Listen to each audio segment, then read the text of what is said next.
자, 안녕하세요. 북스원 카페 여러분. 자, 오늘은 저번 시간에 이어가지고 염철 논쟁 부분을 할게요. 이 염철 논쟁은 소재 때 시작됐어요. 그래서 이제 그 여기 무죄가 죽고 나서 어린 소재가 즉위하니까 이 무죄 때 실시한 이제 염철 전매제를 계속 유지할 것이냐 말 것이냐 가지고 논쟁을 펼쳤거든요. 그래서 이 논쟁 자체는 소재 뜻이 실렸지만 실제 내용은 이 무죄 정책 관련된 내용이기 때문에 실제로 무죄와 관련된 그 정책을 연결시켜서 보셔야 돼요. 그래서 그 논쟁 내용을 한간이라는 사람이 염촌론이라는 그 책을 만들어 가지고 지금까지 계속 전해지고 있어요. 이 염촌 논쟁은 11년도 기출문제 나왔기 때문에 또 나올 가능성이 있어요. 그러면 그 연철 문제부터 이제 시작을 할게요. 자,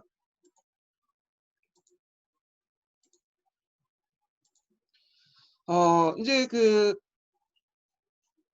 합격자 서브노트 480페이지 펴보세요. 자, 이때 이제 무죄가 이제 죽고 나서 그 당시 어린 소재가 즉위하니까 각강이나 김일제 같은 사람이 이제 소재를 보필하면서 어린 소재를 보필하면서 궁중 내에서 이제 국정을 운영을 했는데요. 요 소재들은 이제 소재는 그 보필한 그 각강과 김일제, 특히 각강이라는 사람은 외척 집안이에요.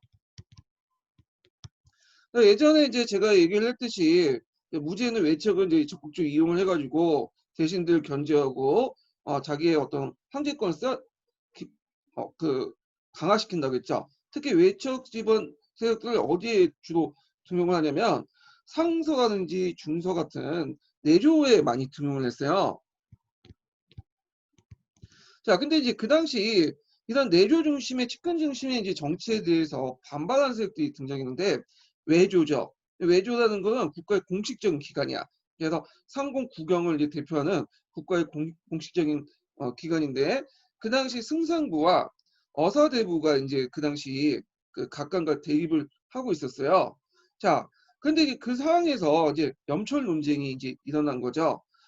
그 당시 BC 83년에 내조의 실력자인 각강이 외조의 그 어사대부인 상호양, 예전에도 말했지만 상호양은 대상인 출신으로서 그 당시 경제정책을 무자 때 경제정책을 추진했던 사람이죠. 이 사람의 경제 통제 정책을 비판을 한 거야. 대표적인 게 전매제 같은 것들, 평준법, 군수법 이런 걸 비판을 하죠. 그러면서 내조와 외조 간의 정치적 충돌이 일어나게 돼요. 이때 이제 내주의 입장을 이제 적극적으로 대변하는 사람이 누구냐 하면 유학자들이죠. 그래서 여기는 유학자를 현랑과 문학이라고 이제 표현하죠. 현랑과 이제 합격을 했기 때문에 이렇게 이제 표현한 것 같은데 현랑과 문학이라는 그 젊은 유학자들이에요. 그리고 이제 외조는 이제 뭐냐면 상호양 같은 사람이 이제 대표적인 사람들이 이제 하죠. 그래서 그 당시 이제 그 각각은 외주의 세력을 좀 견제하기 위해서 그 당시 그 상호의 경제정책, 그러니까 무제 경제정책 반대 입장을 했던 현란과 문학 같은 유학자들을 적극적으로 지지를 한 거예요. 그래서 그 논쟁 내용을 보면 유학자와 상호양 간의 어떤 논쟁이지만 실제 유학자 그 뒤편에는 실력자 각강이 뭐냐면 있었던 거죠. 자, 그럼 염철 논쟁을 좀 볼게요. 자, 국가의 전매제도의 실시 타당성을 토론하기 위해서 대규모 궁중회의가 개최돼서 학자들 간의 논쟁이 있었는데요. 그때 염철 논쟁에서 현란과 문학의 젊은 학자들은 이들은 대부분 유학자들인데 전매제도를 폐지를 주장하는 데 반해서 정부 측, 그러니까 상호양을 대표한 실무 관료들은 염철 전매제를 실시를 주장을 했어요. 그래서 그때 이제 이 내용에는 그 정책을 굴러쓰는 내용이지만 그 밑받은 육아 법과의 경제 정책의 충돌이라고 볼 수 있거든요. 그래서 법과라든지 육아는 공통적으로 어, 중농 억상 정책은 뭐냐면 인정해요. 그래서 농업을 중요시하고 상업을 억압을 해야 된다. 근데 방법에 대해서는 좀 달라요. 법과 같은 경우에는 좀 현실적 입장에서 대의원정과 국가 운영을 위해서는 돈이 필요하고 또 국가가 경제를 통제하고 그 가운데 이득을 취해야 된다. 그러니까 예전에 상인이 했던 이 역할을 국가가 해야 된다. 그러니까 민간 경제에 국가가 개입을 해가지고 거기에서 상인의 역할을 대신함으로써 국가가 이득을 챙겨야 된다라는 입장인데 반해서 육아는 중론 억상 정책을 주장을 하지만 일종의 신자유주의와 좀 약간 입장이 비슷한데 국가가 시장에 개입해서는 안 된다. 그때 내걸었던 논리가 뭐냐면 국가는 여민제리하지 않고 그러니까 백성들과 이익을 다투지 않는다. 그러니까 여민제리하지 않고라는 거죠. 정확히 말하면. 그 다음에 시원제리하지 않는다. 자, 이거는 이제 시원제리라는 것은 재물과 이득을 말하지 않는다. 그래서 여민제리하지 않고 그냥 시원제리를 하지 않는다는 입장이야. 그래서 국가가 직접 나가서 뭐 백성들하고 뭐 이익을 다투거나 재물과 이득을 챙기는 모습은 별로 좋지 않다. 그래서 국가가 직접 경제에 직접 통제하는 것은 좋지 않다. 이렇게 이제 주장을 했던 거죠. 자, 이렇게 이제 그 찬반 의견을 이제 정리해가지고 한간이라는 사람이 후대에 이제 만든 책이 염철론이에요. 여기 뭐 반대 의견만 정리했다고 하는데 그건 아니고요. 찬반대 의견을 정리했어요. 그래서 거기 보면 이제 찬성과 반대 의견이 같이 실려 있거든요. 그 관련된 사료가 사료가 보면 아시아사도 있고 그 세계사 그 사료집에 또 있어요. 그래서 관련된 내용 한번 꼭 찾아보세요. 그 사료집 내용을. 자, 그러면 이제 염천론제 배경을 한번 정리를 해볼게요. 하나는 이제 아까 말했죠. 육아, 법과 정치 투쟁에서 본격화됐고, 그 다음에 이제 지방재정, 특히 이제 대산홍이라는 간직 있죠. 상호양이 잠깐 맡았던 그 대산홍의 권한이 커지기 시작해. 그래서 대산홍이 국가 재정뿐만 아니라 전매제, 그 다음에 군수 평준법까지 다 이제 가난하게 되죠. 그 다음에 이제 이거는 3번은 이제 무제 때 관련된 내용인데, 무제 때 이제 대정책이 평화 유지 전략에서 이제 군사적 해결책으로 전환되면서 막대한 돈이 필요하잖아요. 그러다 보니까 이제 국가가 직접 개입하는 전매제라든지 군수법, 평준법 이런 것들이 행해지게 되죠. 자, 그래서 이제 염천론제 배경을 이제 좀 이렇게 정리를 해봤고요. 자, 그 다음에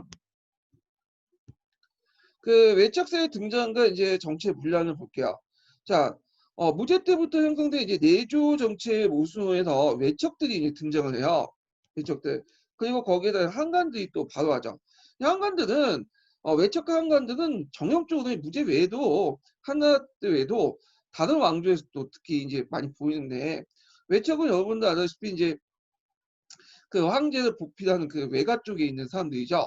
그래서 보통 그 우리나라 중국이나 그 종친불사라는 개념이 있어요. 종친불사는 뭐냐면 그 종친은 정치에 참여하지 않는다는 기준이 있어요. 물론 예외적인 경우도 있긴 있지만 그렇기 때문에 저 황제는 자신의 권력을 강화시키기 위해서 외가 쪽 사람들 많이 등용을 해요. 예, 외척들을.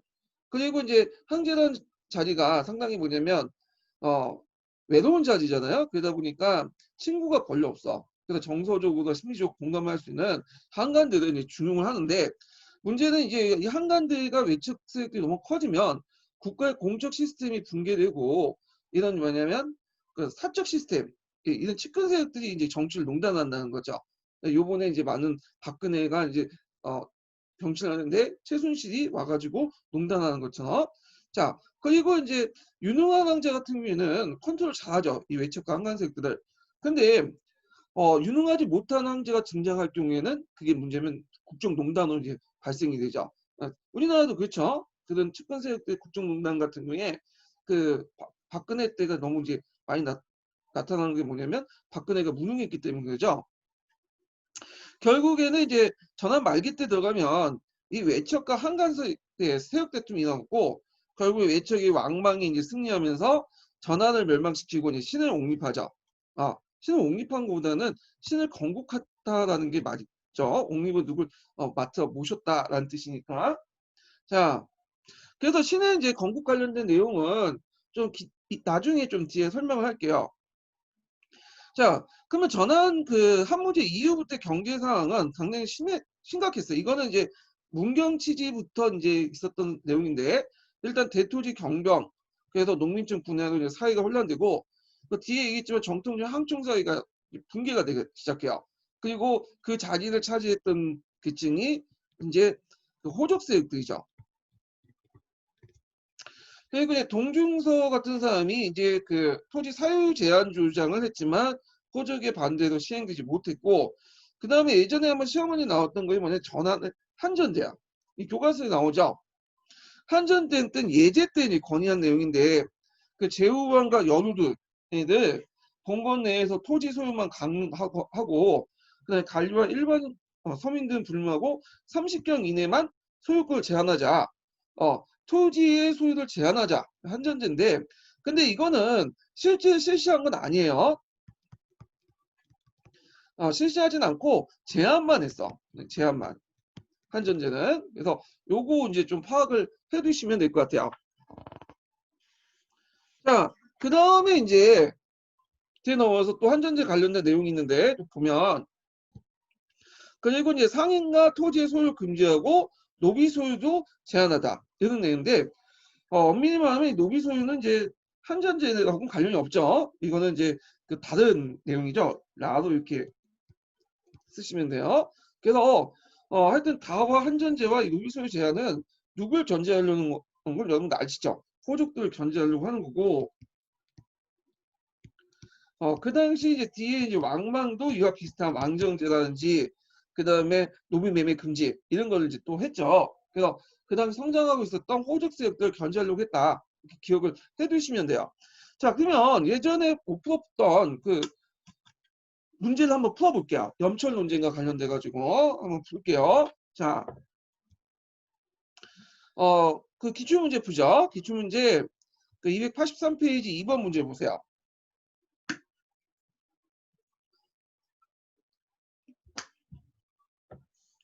자, 가에 관한 논쟁의 배경으로 오는 것만을 보기에서 모두 고른 것은 있는데, 자, 지금 각 국군에 가를 담당한 관리들이 있어. 백성과 이익을 다투고 있으니, 여민제리하고 있으니 라는 뜻이죠. 인정받고 순박한 풍습을 해치고 탐욕스럽고 비루한 풍습을 만들고 있습니다. 자, 이렇기 때문에 백성들 가운데 본업이라는 것은 이제 농업이죠.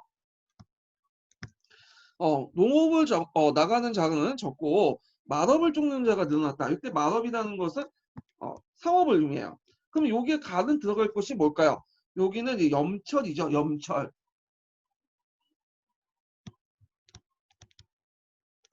자, 그다음 지금 건세와 이익을 근원을 백성들에 개방하고 가에 관한 정책을 폐지하고 강한 자들 도와 그들의 탐욕스러운 마음을 충족시키면 온갖 사악한 이들이 몰려들어 사사롭게 도당을 형성할 것입니다. 그렇게 되면 포악하고 강한 자들은 통제하는 것이 날로 어려워지고 다른 사람의 재산까지도 경영하는 무리들의 간사한 형세가 조성될 것입니다. 자, 이렇게 해서 이제 염천을 반대했던 사람들인데, 자, 그 첫 번째 위견은 이제 염천을 찬성했다. 염천 폐지를 찬성했다. 누구죠? 예, 문학가 현량 의견이고, 그 밑에는 누가 깔려있죠? 내주의 실력자인 각강이 있다고 했죠.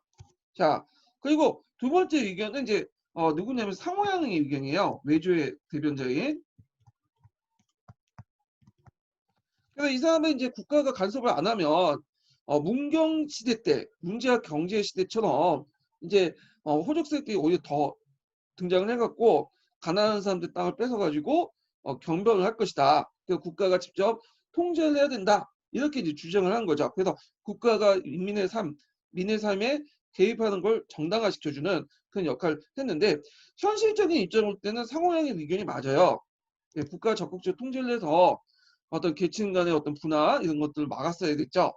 자, 근데 이제 문학과 현랑 입장에서는 유교적 어떤 이상주의 이런 걸 추구하다 보니까 현실과 좀 동떨어진 그 주장을 하게 돼요. 그러면 이제 아까 이제 언급하진 않았지만, 그러면 이 염철 논쟁이 어떻게 결론이 냈냐? 결론이 없어요. 그냥 자기들끼리 싸우다가 그냥 말았어요.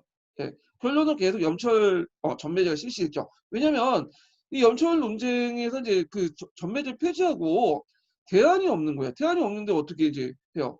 계속 전매제는 실시할 수밖에 없는 거죠. 자, 그러면 여기에서 이제 배경과 관련된 걸 옳은 것을 고르면 일단은 육아와 법과의 정치 투쟁이 본격화됐다. 맞죠? 그리고 호주의 토지 경과를 제한한 법령이 시행됐다. 이거는 이제 법률 시행 등은 없고 제한을 하자는 의견이 있었죠. 이게 이제 한전제죠. 근데 한전제는 그 소재 때 일어난 건 아니라 이제 예제와 관련된 거 뒤에 여기까지 틀렸고, 그 다음에 이제 지방 재정에 대한 대산홍의 통제가 강화되었다.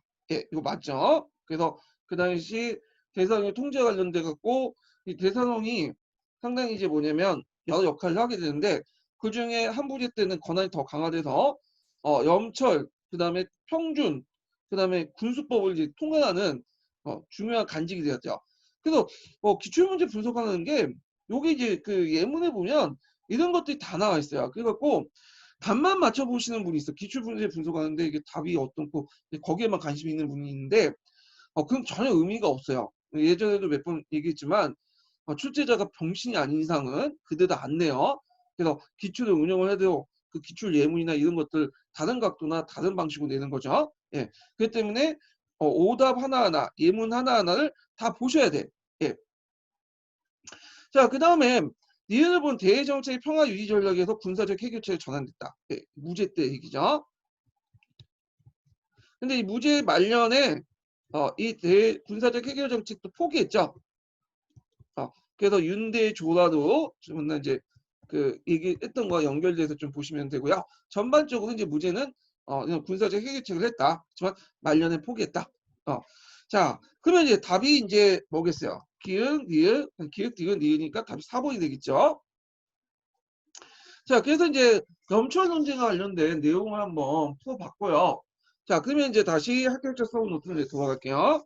왕망을 이제 보죠. 왕망. 이번에 시험 문제 나왔죠. 이 왕망은 신라를 건설됐어요. 신라. 잠깐 15년 동안 있었던 나라야. 15년 동안 존재했다가 왕망 때 그냥 망해버린 나라죠. 그래서 이 왕망의 전을 전한 그 뒤를 후한이라고 하는데, 이 왕망의 개혁 같은 게 보면 전반적으로 볼 때 한무지의 정책이나 상황의 어떤 범법을 계승했다 보시면 돼요.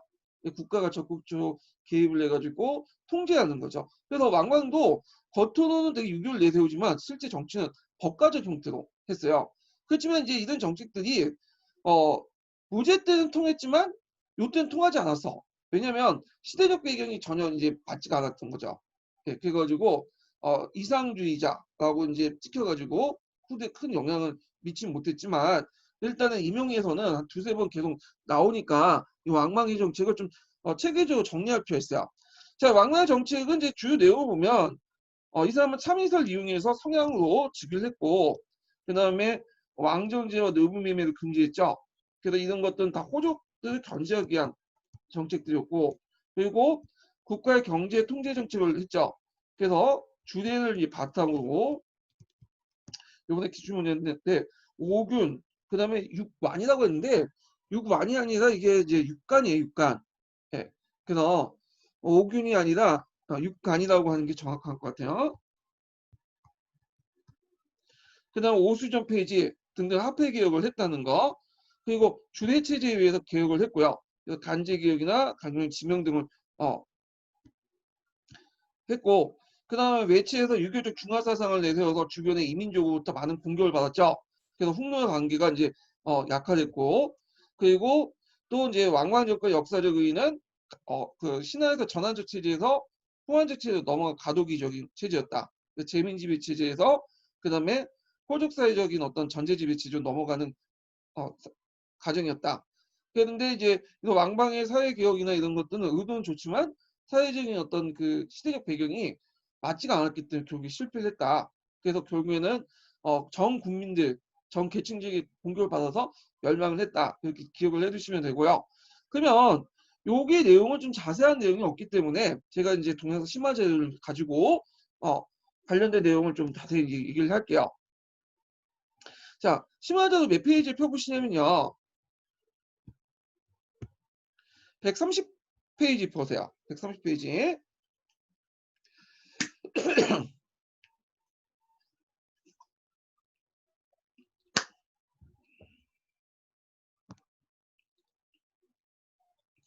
자, 왕망의 이제 집권 배경을 보면요.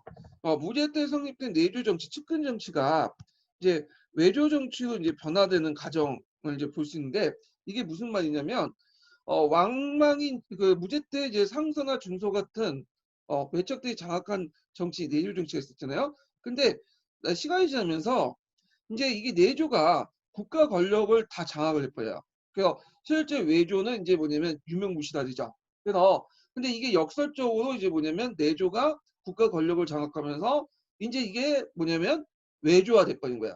이런 것들이 위진남북조 거쳐서 이제 점점 강화돼 나가는데 이게 이제 더 강화돼서 공식화된 게 수당 때 얘기죠. 하여튼 이 내조 정치가 뭐냐면 실제 국정을 장악해서 외조화 돼버린다.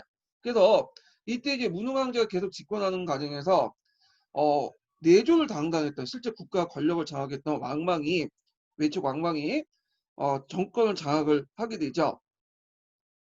자, 정권을 장악할 때 이제 주요 방법이 두 가지가 있어요. 하나가 무력을 통해서 방법을 통해서 정권을 장악하는 거와 그 다음에 성향을 통해서 이제 정권을 장악하는 건데 성향이라는 것은 보통 오제 때 오제 여러 왕 중에 순하고 갑자기 또 얘가 민감하네요. 예.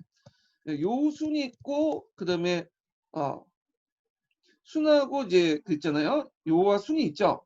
요와 순 이렇게 이렇게 이제 집권할 때 요는 자기 아들이 있음에도 순하는 그 현명한 사람을 넘겨줬죠. 예, 그게 성향이라고요. 마찬가지로 순도 우에게 뭐냐면 성향을 하죠. 자, 유교적 이상적인 제2계승 방법이야. 물론 이제 우는 뒤에 이제 자기 아들 계에게 세습함으로써 이제 왕조가 시작됐지만 예전에 이제 이 성향이라는 이상적인 방법을 통해서 하는 방법도 있어요. 이 성향은 말이 좋아 성향이지 실제로는 강제로 하는 거예요. 그렇지만 반대 세력들의 어떤 집중적인 공격을 막아낼 수 있죠.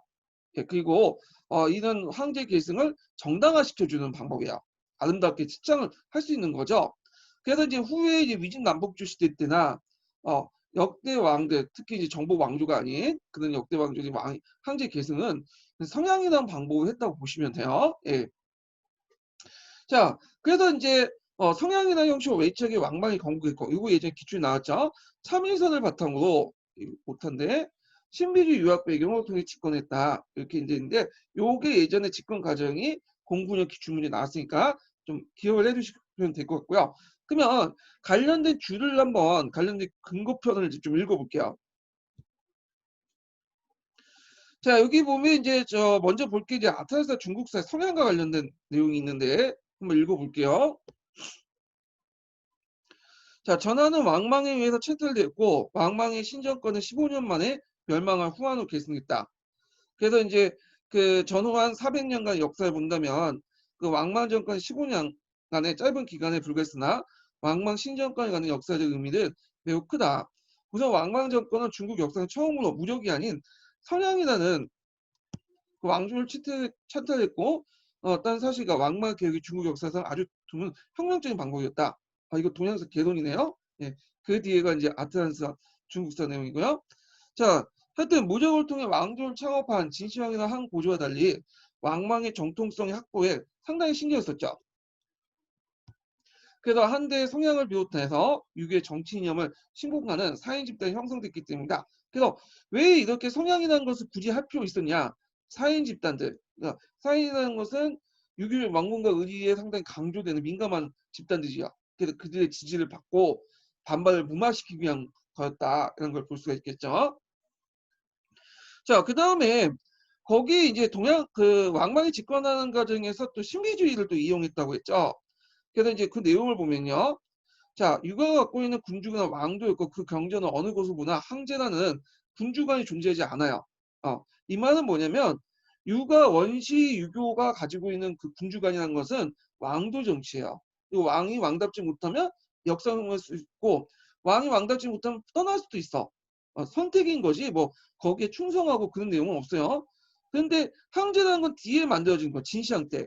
근데 진시황이 이제 항제 군주관에 대해서는 유교가 겁을 냈죠. 그러다 보니까 궁서갱유를 당했고 근데 이제 한나가 등장하면서 적자의 현실과 타협을 했어요. 신비주의를 통해서. 그래서 유교 경전을 그 당시 그 참의설 이용해 갖고 참의는 예언 사상이죠. 이걸 이용해 가지고 해석을 했죠. 이걸 위서요. 위서라는 것은 예언을 바탕으로 예언 사상을 바탕으로 해서 신비주의 바탕으로 해서 유교 경제를 재해석한 거야. 자, 그 내용인데 자, 유교 사상 경서에서 보여주는 것이 대강이라도 진리의 기미는 위서에 의해서 위서라는 것은 참회를 통해서 재해석되는 유교 경전을 얘기하죠. 자, 위서에 의해서 해석될 수 있는 이른바 참위설이 유행했으며 경서와 아울러 위서가 존중이 됐다. 위서의 추정은 전한 말기 이후에 있을 거라 추측된다. 자, 이 위서라는 것은 미래에 예견하고 신비를 설명해 주는 것으로 주목하였는데 것인데 주목할 것은 이 가운데 황제의 진위가 설명되는 것이다. 결국에는 경서 가운데 발견될 수 없었던 황제관을 위서에서 보일 수 있다. 그러니까 원래 유교 경전이었던 경서에서는 그게 없는데 한나라 때 시대에서 이걸 신비주의와 예언사상으로 재해석된 위서에서는 이런 황제관을 이제 볼 수 있다는 거죠. 자, 그래서 이 유교를 내세운 그 당시 왕망이 집권했던 거는 경서에서 찾는 게 아니라 자기 직위 과정을 그 당시 신비화된 하여튼 위서에서 찾아서 즉위했다. 이런 데 나는데 의미가 있는 거죠. 자, 그 다음에 이제 정책 지향을 볼게요. 거기 이제 정책적 복고적인 성격을 갖고 있다. 어디를 복고의 대상으로 했죠? 그 당시 주나라, 서주를 이제 복고의 대상으로 했죠. 그리고 서주의 체제를 만들었던 의뢰서가 주례예요. 주례. 그래서 주례를 바탕으로 이상 국가를 했다. 근데 이제 이 주례는 이번에도 시험 문제 나왔던 거예요. 예전에 기출 문제 나오면 이제 다 분석을 할 수 있는데 법가주의적 어떤 성격이 납부돼 있어요. 예전에도 얘기했지만 주례라든지 그냥 공양전 이런 내용들 이런 거는 그 국가의 어떤 간섭을 되게 강조하죠. 그래서 법가적 유교 경전이지만 법가적 성격을 가지고 있다. 그리고 웬만하게 그 개혁에 관련된 내용들은 다 주례에서 찾아요. 고문학파든 경문학파든 간에. 예. 그래서 이 주례가 상당히 중요하니까 모르면 그냥 경전 이름을 써. 하면 모르면 그냥 주례 쓰세요. 주례 쓰면 거의 7, 80% 맞아 떨어져. 개혁 나오고 경전 이름 써라 하면 다 주례예요. 자, 그 다음에 이제 넘어가서 보면 자, 그 다음에 이제 뒤에 넘어가서 간제개혁을 볼게요. 당연히 이제 주례를 바탕으로 했겠죠. 간제개혁을. 그래서 주나라의 어떤 간제를 바탕으로 간제의 명칭을 바꿨어. 뭐 사업원이 상공인이 사장을 신설하고요. 그래서 주나라의 예법에 따라서 상공 구경 27대부 81원사 구성했고 주례 입각의 간제개혁이나 지명을 변경했는데 오히려 이런 것들이 행정 혼란을 초래했다. 물론 이제 이 목적이 황제를 중심한 중앙집권 관료체제 이런 걸 만들려고 했죠. 그런데 문제는 이런 것들이 원래 현실적으로 이제 시행하는 과정에서 혼란만 더 초래했다는 거죠. 행정 혼란. 그래서 뭐 이거 비슷하다 보면 최근에 뭐 최근 아니죠. 한 10년 전인가? 그때 뭐 우리가 동이나 이런 것들 대신에 도로명을 쓰잖아요. 그러니까 오히려 더 복잡해지잖아. 이런 거 연결시켜서 좀 이해를 해주시는 것도 좋을 것 같아. 자, 사회경제 정책을 좀 볼게요. 자, 이 사회경제 정책의 이제 초점은 뭐냐면 호적을 견제하는 거야. 호적. 그래서 무지 이후에 실제 항중사회를 장악했던 세력들이 호적들이거든요. 특히 이제 대상인들. 이들은 한 말기에 그 경제는 호적과 대상인들이 집중이 됐고, 그래서 이것 때문에 이제 이들에 의해서 일반 백성의 빈곤과 고통이 가중됐죠. 이들이 대토지를 소유하게 돼요. 특히 이제 호족자 노예도 이제 소유하죠. 노비들. 그래서 이걸 바탕으로 이제 그들이 이제 항중사회를 장악하고 그 경제력도 상당히 독점하게 되죠. 자, 그러다 보니까 이제 초점 대토지 소유나 그 노비 소유를 어떻게 하면 제한하고 하는 방향으로 이제 경제 정책을 하게 되죠.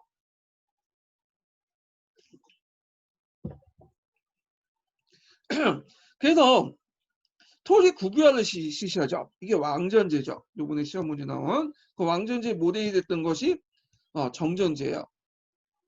그래서 호족대 토지 소유 독점의 사회 분할을 제거하기 위해서 왕전제나 정전제를 실시했는데 결과적으로 현실에 맞지 않고 반발 때문에 실패를 했어요. 그러면 그 관련된 내용을 한번 읽어볼게요.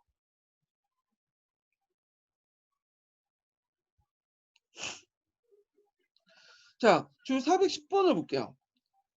자, 여기 보면 동양사 개론에 있는 내용인데, 자, 왕망의 정책 가운데 가장 특이한 것은 토지제도 개혁이다. 그는 준하의 정전제는 진에 의해서 파괴되어 토지 경쟁이 시작되고 빈민은 송곳하나 꼽을 입시의 땅도 없기 때문에 우마와 같이 취급된 노비도 팔려나갔다고 보았다. 그리하여 왕전제를 실시해서 실시하고 노비매매를 금지했다. 근데 여기 딱 보면 이제 왕전제하고 노비매매가 연결돼 있으니까 왕전제하고 노비매매가 연결돼 있으면 노비매매 안에 왕전제가 있다. 이렇게 주장하신 분들이 있더라고. 그 기출 그 토론방에 보시면. 근데 왕전제는 토지제도고요. 노비매매는 그냥 노비제매 금지예요. 별개인 거야. 공통점은 그냥 호적세력을 견제하는 거죠. 그렇기 때문에 연계돼 있기 때문에 그렇게 적어놓은 거지. 왕전제 안에 노비매매 금지가 있는 게 아니에요. 그 여기를 잘 읽으셔야 돼. 그래서 왕전제 내용 그 밑에 내용이죠. 내용은 왕정제에는 정부의 토지를 모두 국유로 하여 사사로이 매매하는 것을 금지하고요. 한 집안에 남자가 8명 이하일 경우에는 일정만 소유하고 나머지는 친척이나 토지가 없는 사람들에게 나눠줘야 돼요. 일종 한전제를 이제 한전을 했다 보시면 돼요. 토지를 소유 제한을 한 거죠. 겉으로는 이제 국유를 내세우지만 모든 토지를 갑자기 국유할 수는 없으니까 지향점은 그렇게 설정해 놓고 토지 소유 제한을 했다. 그래서 장기적으로 볼 때 토지의 평준화를 깼다. 이렇게 보시면 돼요.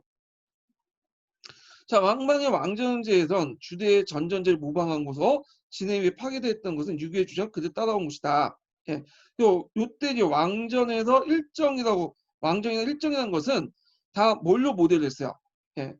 여기에서 일정이라는 의미에서 정전법을 모델로 했다는 걸 볼 수 있죠.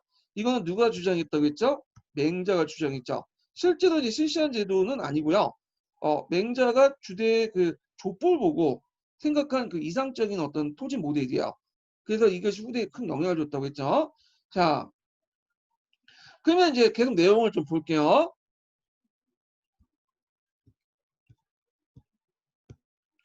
자, 일단 매매는 이제 그 내용을 보면 아까쯤에 얘기한 것처럼 매매한 걸 금하고 한 집에 남자 8명이 이할 경우에는 일정만 소유하고 나머지는 친척이나 토지 없는 사람이 분배한다. 그 내용이고요. 그렇지만 이제 아까 얘기했잖아. 호적과 관료들의 반대 때문에 3년 만에 폐지했어요. 현실적이지 못한 제도죠. 그리고 이제 이와 함께 이제 실시된 것이 노비 매매 금지인데 이걸 서로 연결시켜서 보셔야 돼요. 그래서 호적대 세력을 약할 목적으로 노비 매매를 금지시켰어. 그러니까 여기 주의할 것은 노비 소유를 금지하는 게 아니라 매매를 금지한 거야. 매매. 왜냐면 노비 같은 경우에 매매를 금지하면 당연히 어떻게 됐어요? 시간이 지나면 노비 자체가 없어지겠죠. 참고로 노비 같은 경우에는 중국에서는 세습보다는 주로 전쟁 포로라든지 그 채무 때문에 노비가 되는 사람들이 많아요. 근데 이제 우리나라 같은 경우에 노비 세전법이라는 게 있죠.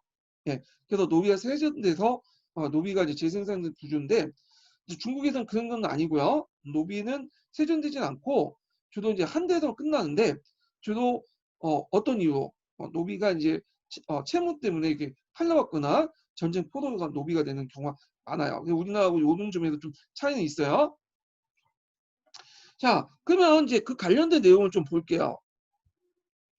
417번을 이제 보는데 이게 항의 중에 있는데 대토지 노동력인 노비에 대해서는 노비를 사속이라고 하여 매매를 금지했다. 네. 그래서 노비 소유는 인정하지만 매매는 금지했다. 이렇게 좀 기억을 해주시면 되고요. 그 다음에 경제정책을 볼게요. 경제정책은 무제의 정책을 계승했다 보시면 돼요. 상황이나 무제. 그래서 법과적 성격이 상당히 띄고 있어요. 이것도 이제 공군형 기출문제 나왔는데 목적은 마찬가지로 상공업 개혁을 통해서 빈민을 규제하고 특히 대상인들을 통제하려고 했던 것도 있어요. 그리고 대상인들이 또 호족색도 되게 많기 때문에 호족을 또 간접적으로 통제하는 경우도 있다. 이렇게 지금 기억을 해주시면 될 것 같아요.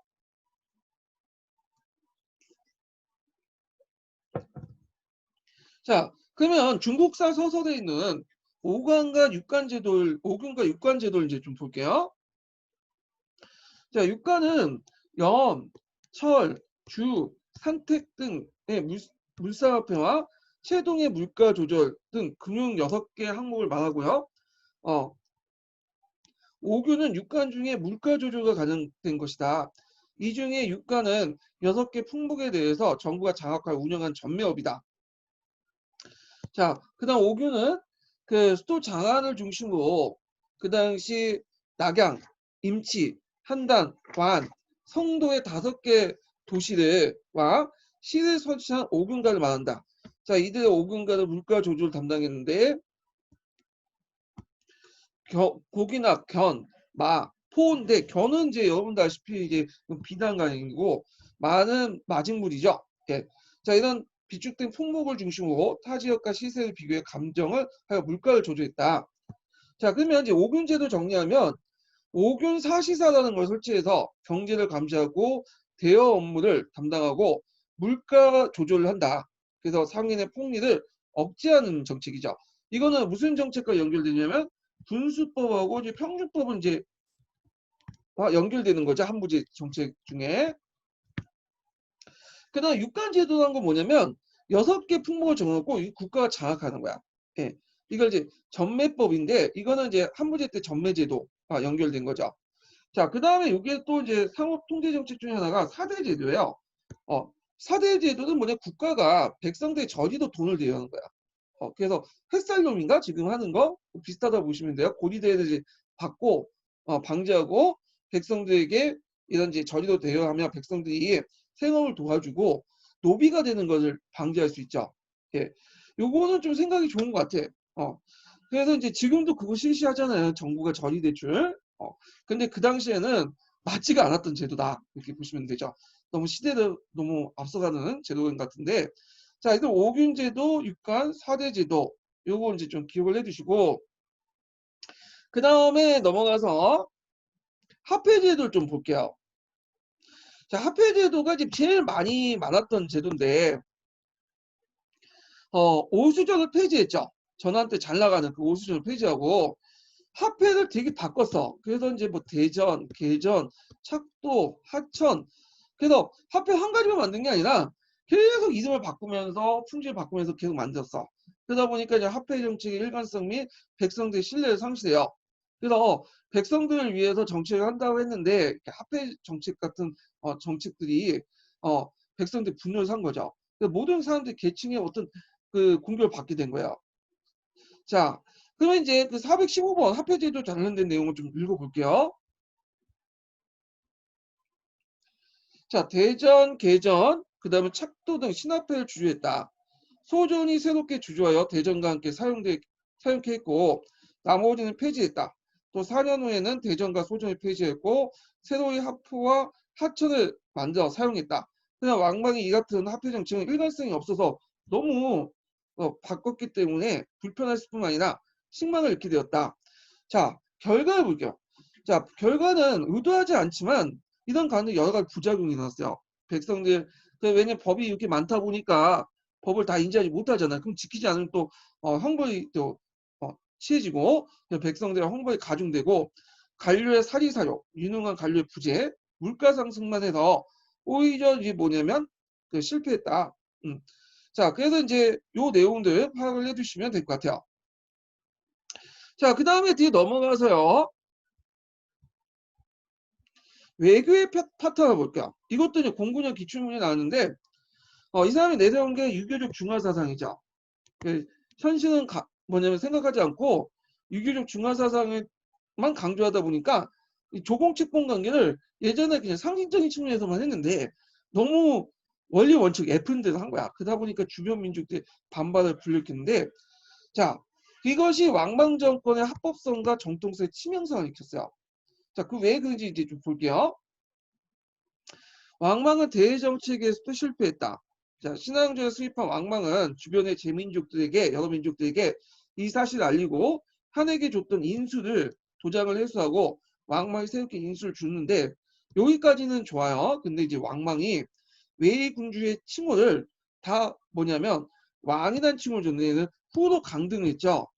그래서 이때 왕의 칭호를 가지고 있던 외의 군장들 주변에 있는 여러 이제 그 이민족의 군장들은 반발할 수밖에 없겠죠.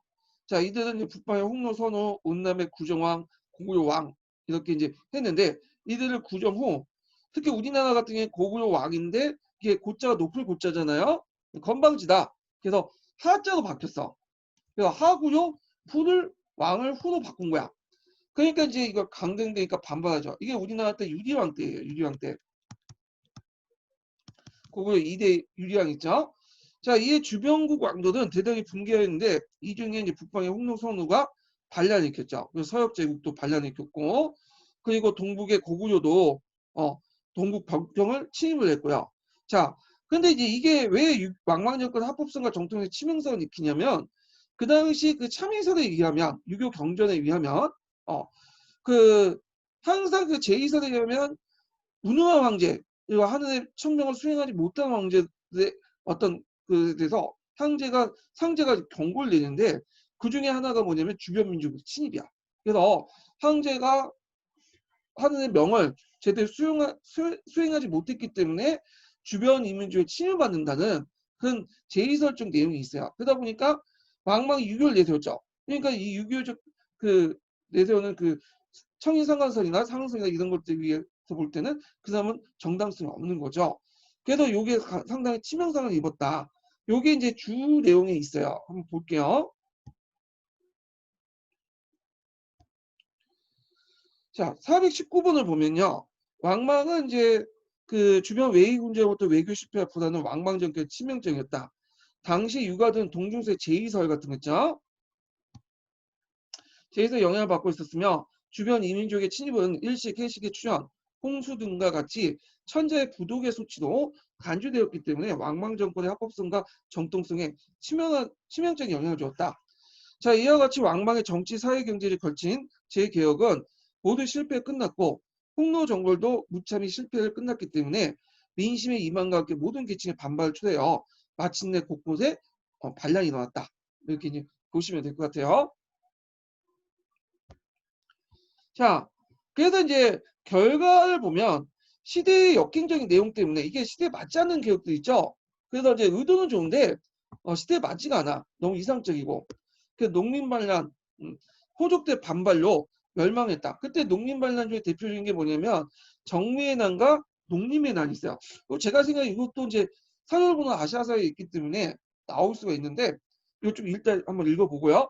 그리고 호족의 반발로 멸망을 하게 돼요. 호족의 반발. 그래서 이제 그 당시 집권 유력 세력들이 호족되었죠. 근데 이 호족들의 어떤 이익을 침해하는 그런 것들을 했기 때문에 결국에는 호족들의 집단적 반발에 부닥쳐서 멸망했고 그때 남양 호족을 중심한 유인 유수 형제들이 중심으로 이제 뭐냐면 정권을 장악하죠. 특히 이제 유수가 이제 뭐냐면 강무제 유수죠. 그래서 후한을 세우죠. 한을 계승한다 해서 한을 하려고 했지만 뒤에 이제 그 학자들은 이걸 후한이라고 하죠. 그럼 그 관련된 내용을 한번 그 읽어볼게요.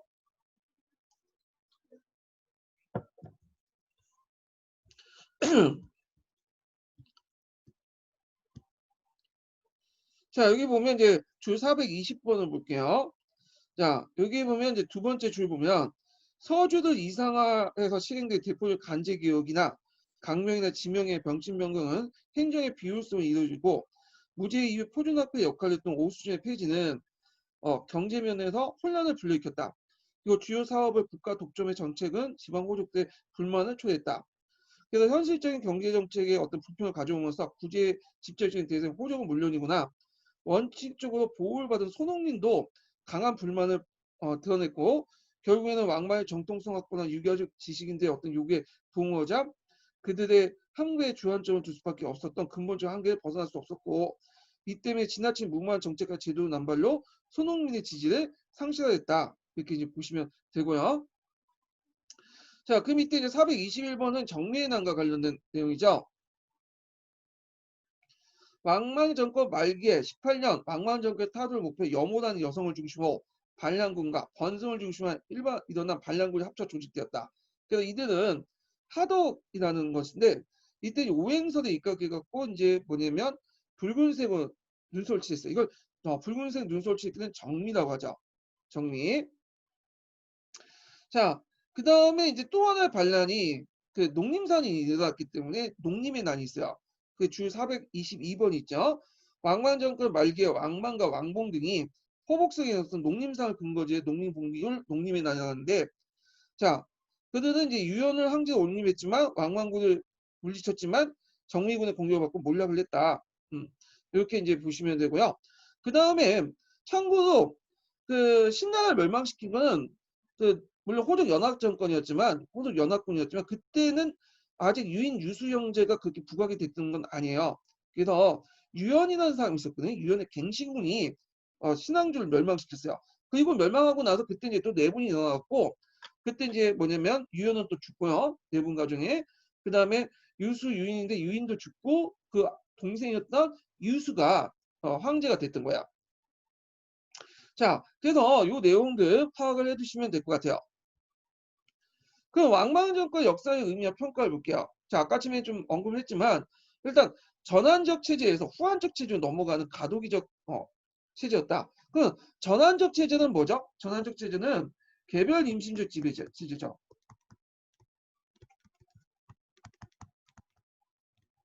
황제가 직접 인민들 하나하나 통치하는 개별 임신 지배적 체제였는데 후한적 사회는 뭐예요? 호적 연합적인 성격이에요. 그래서 황제가 인민을 직접 지배하는 게 아니라 호족을 통해서 직접 간접 지배하는 형태죠. 그래서 이렇게 전환의 어떤 전제군주의 재민적 지배 체제 내지는 개별 인식 지배 체제에서 후한의 호족 공동체에 기초한 호족 사회적 전제 지배 체제로 넘어갔다. 그래서 이론적 지배 체제에서 누춘적 지배 체제로 전환을 했다. 이렇게 이제 보시면 돼요. 자, 그러면 이제 후대 이제 평가를 좀 볼게요. 의이고 이거는 그때 당시에 이제 뭐냐 여러 시대의 평가를 보면 정근대 시대 때의 평가는 별로 안 좋아요. 응원한 창탈자다. 유교 입장에 볼 때는 상당히 찬탈을 한 거죠. 그리고 근데 이제 최근에 이제 평가 이제 공산주의 계열의 평가인데 공산당 평가인데 유교적 국가사회주의와 유교적 이상주의 시도를 시도했다가 실패했다. 그래서 이제 평가가 있는데 평가 측면에서 뭐 그게 중요한 건 같진 않아요. 의도 뭐 주관적인 거니까 이제 공부를 하시려면 왕망의 이제 정책을 팩트 측면에서만 공부를 해주시는 게 좋을 것 같아요. 요즘에 뭐 의의나 평가는 잘 안 나오더라고요. 자, 그러면 왕망에 관련된 기출문제 풀어보기 전에 제가 서포트즈 이제 인증번호 좀 알려드릴게요. 서포트즈 인증번호는 50번이에요. 50번. 이게 좀 잘못 썼으니까 다시 써줄게요. 50번.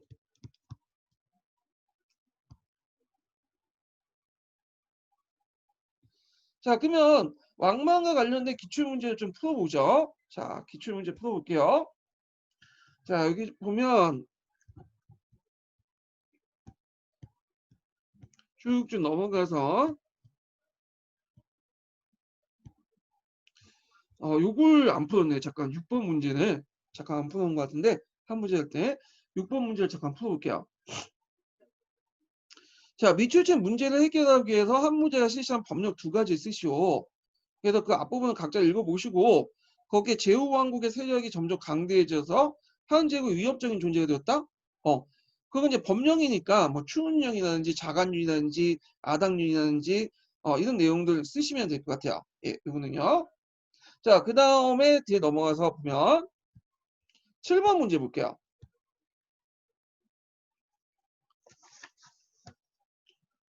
자, 다음은 왕망정권에 대한 기술이다. 가와 마에 관련된 설명 옳지 않은 것은 이렇게 있는데요. 자, 전환 후기 외척은 이미 큰 세력이 형성되고 있었다. 외척이자 유학적 소양을 갖추고 공정하고 겸양하다는 평가를 받은 왕망은 이 사람이 상당히 이미지 관리를 되게 잘했어요. 왕이 되기 이전까지는. 그래갖고 자기 친아들이 2명 있었는데 그 아들이 이제 조금만 잘못했다고 해서 뭐냐면 사형을 시켰어. 자기 아들을.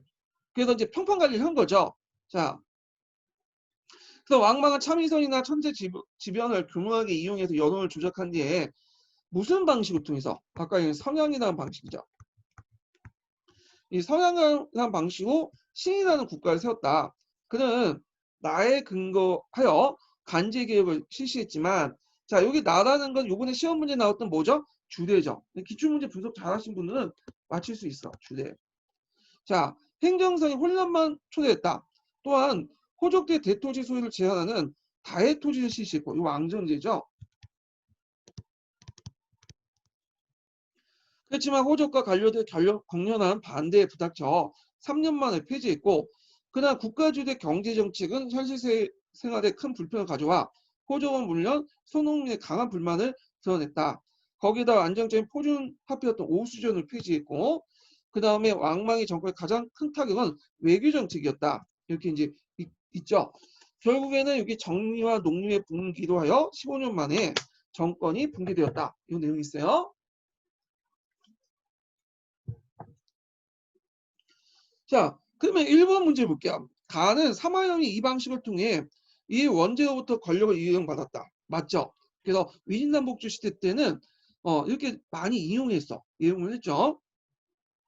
참고 사마현은 누굴 세웠던 사람이죠? 서진이죠. 서진. 사마 중달의 그 손자예요. 손자.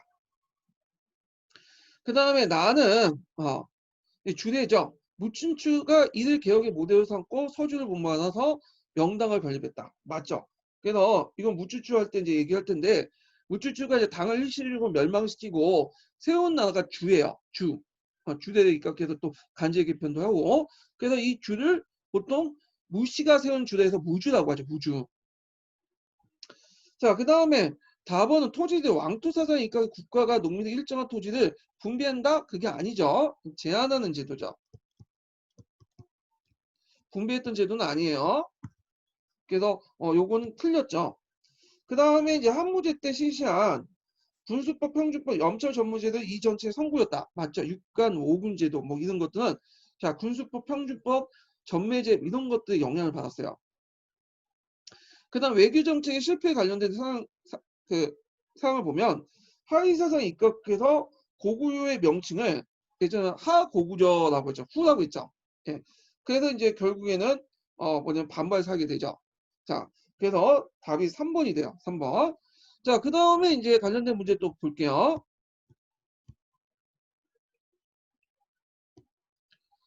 자, 가해 조소를 내린 정권이 미출진 현상을 대처하기 위해서 실시한 정책을 두 가지 쓰시오.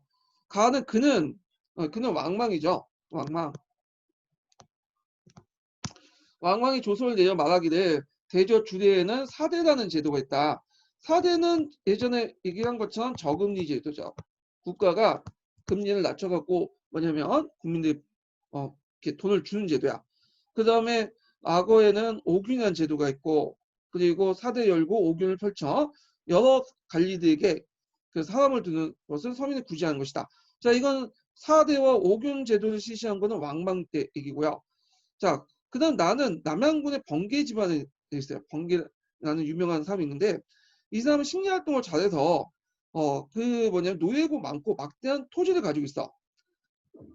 그래서 노예를 부리면서 각각 그 막당함을 얻게 함으로써 그 위하다가 심화표 이익을 한다면 배가 되었고 널리 개척한 전토가 300경에 이뤘다.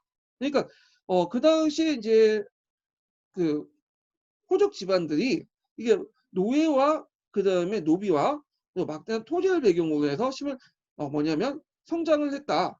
그러면 이 가정권 그러니까 이제 왕만 정권에서 이걸 막기 위해서 정책을 했던 것이 뭐냐면 왕정제 실시와 그 다음에 노미 매매를 금지시키는 내용을 쓰시면 되겠죠.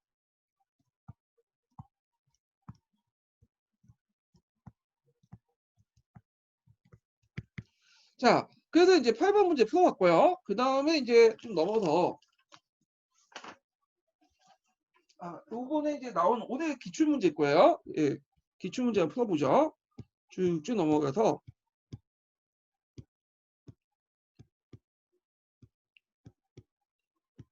이게 몇 번에 있냐? 15번에 있는 것 같은데. 15번 풀었죠? 16번, 15번 제가 예전에 풀었죠. 이 부분은. 16번 문제일 거야. 16번 문제. 16번 문제. 자, 16번 문제를 보면요. 그러면 저도 기억에 공통된 인물을 쓰고 니은의 간직명을 쓰시오. 그리고 이제 디귿의 계기로 를 서술하고 니은의 지명을 쓰시오. 이렇게 있거든요. 자, 그러면 가해 사료를 이제 좀 볼게요. 가해 사료를 좀 보면 가해 사료는 대개 이제 뭐냐면 천신과 지기를 곤쳐서 높은 의절이다. 그리고 여기 보면 상가 온갖 전사를 지내는 것은 모두 차대가 있다. 명대 옹대 장관이다. 구모와 장수를 짓기 호승이다. 육경을 만들어 것이 대업이다. 하물며 당당한 신이 정녕 그때 그는 만나 숭안과 정에 사회 등 모든 신대의 재단을 설치하고 명을 받아야겠는가 뭐 이런 내용들인데 관련된 내용은 제가 이제 한문 해석 부분을 올려놨어요. 제가 20년 기출문제 사료방에 올려놨으니까 그걸 참조하시고요. 자, 그러면 여기에서 이제 기억에 들어갈 것은 뭐냐면 신이죠, 신. 신. 잠깐만. 기억에 들어갈 것 신왕조죠. 예. 그래서 이제 이렇게 신을 이제 쓰시면 되고, 그러니까 잠깐만요. 기억에 들어갈 것을 이제 보면 저도 헷갈리네. 인물이니까 왕망이죠, 왕망.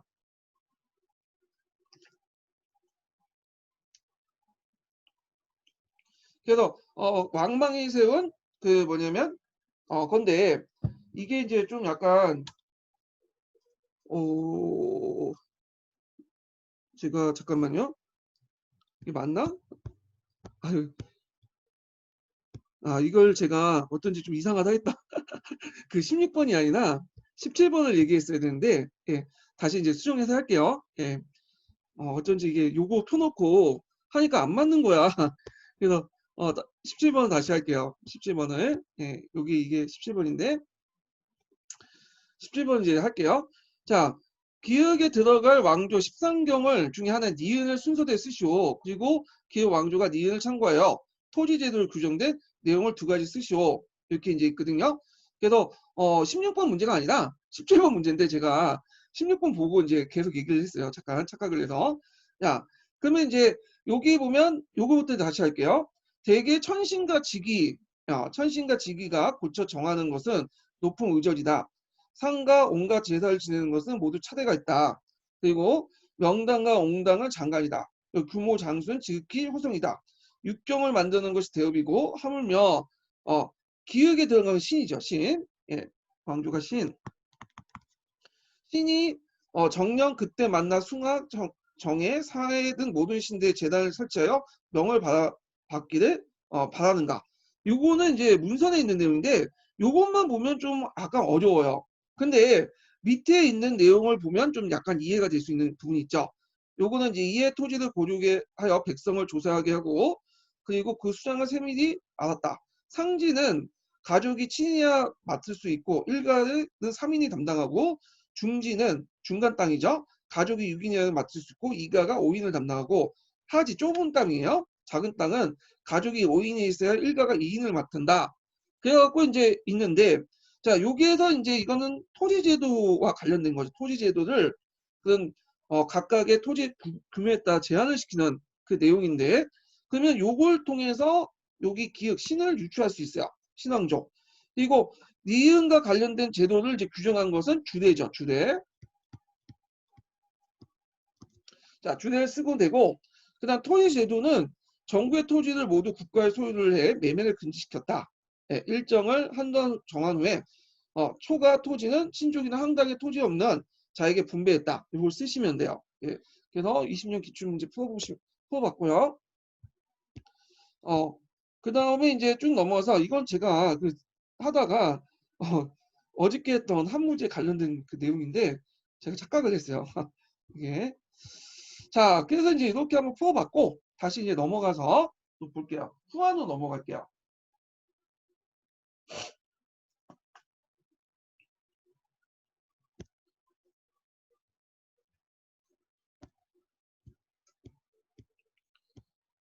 자, 후한 제국의 성립과 호족 세력의 발전을 이제 보죠.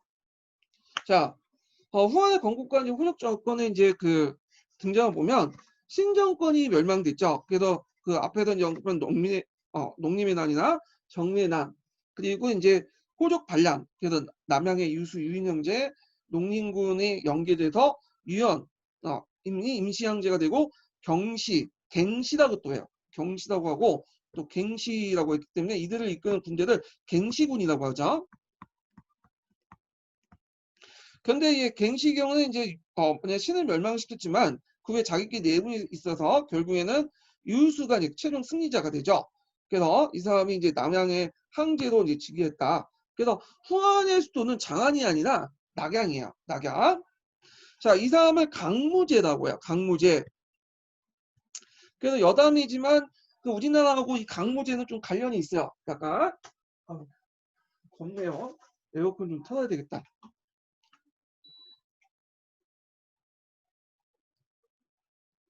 자, 우리나라하고 강무제가 왜 관련이 있냐 하면 그 강무제가 그때 강무개혁 있죠. 강무개혁. 예, 그래서 요 강무개혁의 강무는 요 강무에서 나온 거야. 왜냐하면 이 강무제가 이제 전한이 망하고 나서 다시 한을 부흥을 시켰잖아요. 예, 그래서 중흥을 시켰죠. 망했던 왕조를 다시 중흥을 시켰잖아. 한이란 후한을 세워서. 그래서 마찬가지 우리도 망했던 조선 왕조, 거의 이제 세각한 조선 왕조를 다시 중흥해야 되겠다. 그래서 요 강무라는 연호를 썼다고 하더라고요. 그래서 강무개혁을 이제 추진했고, 자, 하여튼 10여 년에 거쳐서 각 지방의 반란세를 진압하고 천하를 평정을 완료했죠. 그래서 이 호안 정권은 그 당시 남양과 하북 지역에 있는 호족 연합 정권이야. 이게 되게 중요해요. 그러다 보니까 호족 연합 정권이니까 호족들의 이익을 근본적으로 침해할 수가 없어요. 그래서 아무리 개혁을 하려고 해도 그 호족들의 뭐냐면 이익을 안에서 보호하는 안에서만 해야 돼. 자, 그러면 강무제 통치 정책을 볼게요. 이 강무제 통치 정책은 그렇게 시험 문제 나오지는 않지만 일단은 이제 볼게요. 자, 이 사람은 한왕조 체제를 부흥했고, 왜냐면 이 사람이 내걸던 게 이제 국고가 한이니까 그럴 수밖에 없겠죠. 그래서 낙양을 새로운 수도에서 정치 문화의 중심지로 삼았고, 그리고 황제권을 강한 측면에서 상공의 권한을 약화시키고 상서대의 기능도 강화시켰어요. 그러니까 이제는 점점 외조보다는 내조에 힘을 실어주는 방향으로 하죠. 그리고 상서대, 그러니까 그 장관 상서령인데 그 상서령 안에 6조를 두죠. 그러니까 우리 보면 이제 대통령 비서기관에 각각의 뭐냐면 담당 업무가 있잖아요. 그런 거 비슷하다고 보시면 돼요. 그리고 시간이 지나면 상공은 명예지고 전략이 됐고, 그리고 한간부를 실성하고 한간을 자기의 어떤 권력의 바탕을 이루게 했죠. 근데 이거 나중에 이제 문제가 되는데 감찰 제도를 강화시켰죠.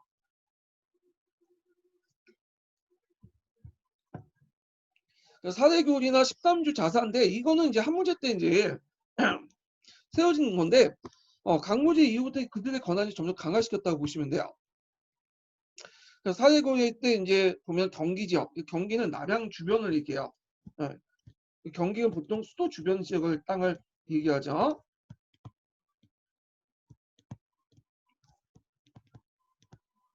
자, 그 다음에 13주 자살을 이제 뒀다. 13주 자살 권한을 강화시킨 거죠. 둔 게 아니라. 예.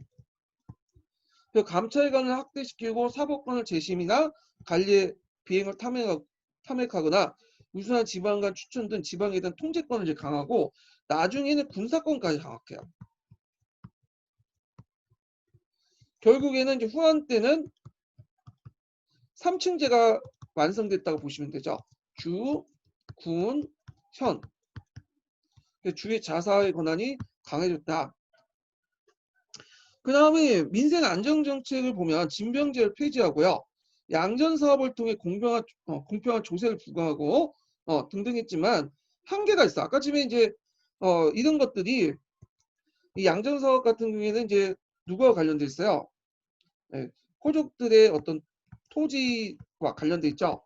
호족들 토지를 조사하고 그에 따라 세금을 부과하겠다. 그런 내용인데 근데 여기도 한계가 있죠. 일단은 첫 번째가 뭐냐면 그 당시에 근본적으로 그 토지 문제 해결하려면 어때? 호족대 토지를 제한하거나 국유화시켜야 되잖아요. 근데 그건 건드리지 못했어. 토지 제도 자체를 건드리지 못한 거야. 뭐만 건든 거죠? 부세제도만 건든 거죠. 부세제도. 호족대 눈치를 볼 수밖에 없어. 자기도 호족이 있고 그 정권 기반이 또 뭐냐면 호족이다 보니까 아이고 이게 왜 그러냐? 대토지 소유제에 대해서 전혀 쓰지 못하고 다시 부세제도 개혁 요 정도밖에 못했어요.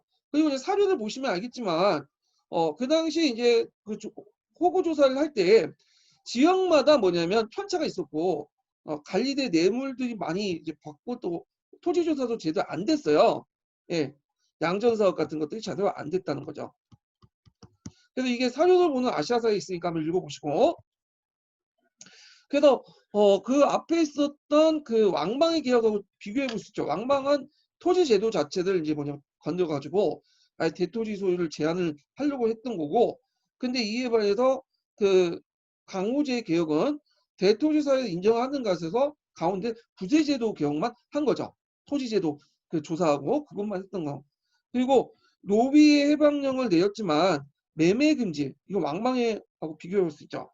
이루지 못했다. 자, 이런 것들은 호족의 이해관계를 침해하지 않는 범위에서만 한 거야.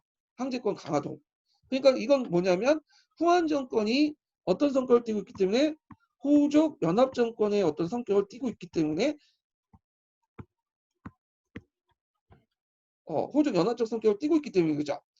그 다음에 유학을 장려해서 호족을 사유하고 백성교화를 위해서 유학을 장려했고요. 태학을 설립했어요. 우리가 이제 예전에 장안에 설립한 것처럼 태학을 설립하고 오경박사를 설치했다. 한무제 정치급 비슷하죠.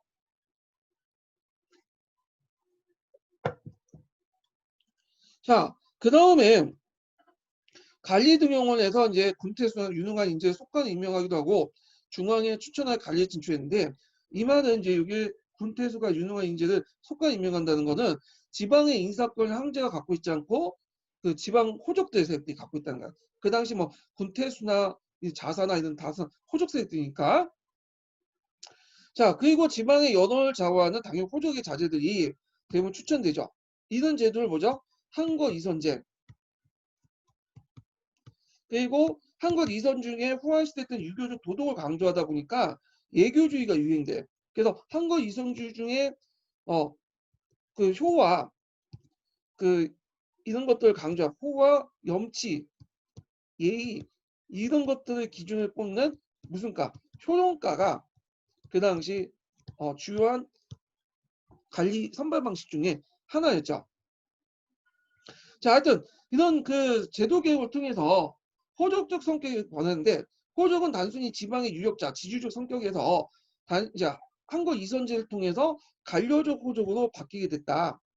이런 것들 좀 기억을 해두시면 되고요. 자, 전환시대 때의 문제점이 후한시대 때도 계속 이어가요. 전환시대 때 외척과 한간이 발효됐죠. 마찬가지로 후한시대 때도 외척과 한간 세력들이 발효돼요. 그래가지고 이제 호족의 발효에 후한사의 어두운 그림자가 드러지면서 호족의 대토지 사유로 인해서 빈부의 격차가 심화되고요. 자, 그 이들 중에 그 외척과 한간색과 결탁이 된 사람이 있어. 그러니까 이게 주의할 건 모두 호족이 외척과 한간색과 뭐냐면 결탁된 건 아니라 호족 중에 일부가 외척과 한간과 결탁된 사람이 있어요. 이들을 이제 뭐라고 얘기하냐면 탕류라고요. 탕류. 그러면 그 외척과 한강은 결탁되지 않거나 그 결탁되더라도 그렇게 뭐냐면 깊게 결탁되지 않은 색도 있죠. 이들은 뭐냐면 자기는 깨끗하다고 해서 청류라고요. 그래서 호족도 두 개로 나눈다. 탕류와 청류. 그 중에 이제 탕류는 좀 소수파고 청류는 좀 많죠. 그래서 호족들은 한국 이성제를 통해서 중앙 간직을 통해서 들어오는데 이들이 내세웠던 게 유교적 어떤 첨령성이에요. 근데 탕류는 자기들 입장을 때는 그게 아니거든. 그러니까 이제 비판한 거지. 그들은 외척과 한간을 결탁해서 더러운 물을 형성했다. 그러면 자기가 깨끗하다는 걸 이제 알리기 위해서는 자기 나름대로 인물 평가가 중요하죠. 그래서 인물 평가를 하게 돼요. 그리고 인구 평가에 따라서 이것이 이제 고착화 되어 가문의 격도 정해져. 이것이 이제 어디에 반영되냐면 한거 이선제나 그다음에 나중에 실시한 국품 중전제도 반영되죠. 예. 그리고 이제 탕류와 청류가 뭐냐면 부닥친 사건이 뒤에 이제 얘기한 당고에 근해요. 당고에 두 번에 거쳐서 이제 일어나죠.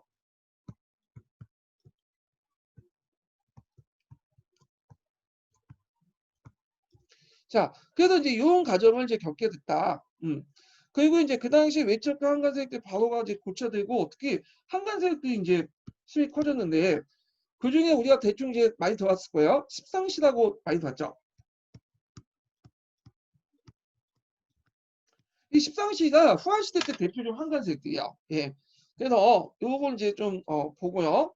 그 다음에 이제 후한의 이제 홍로 정책 온데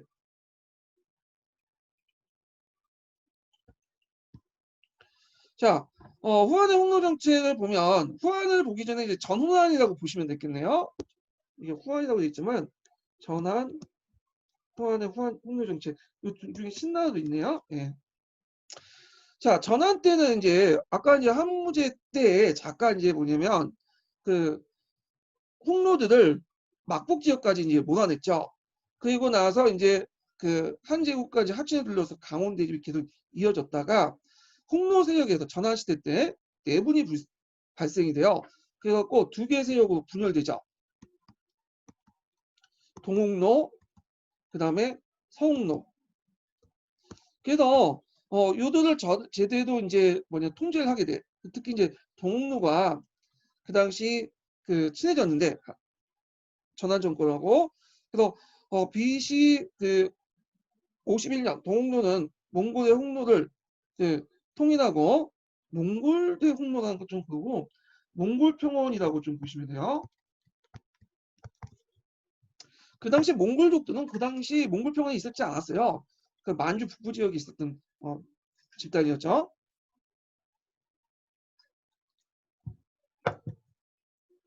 그래서 한해 신화도 자청했다.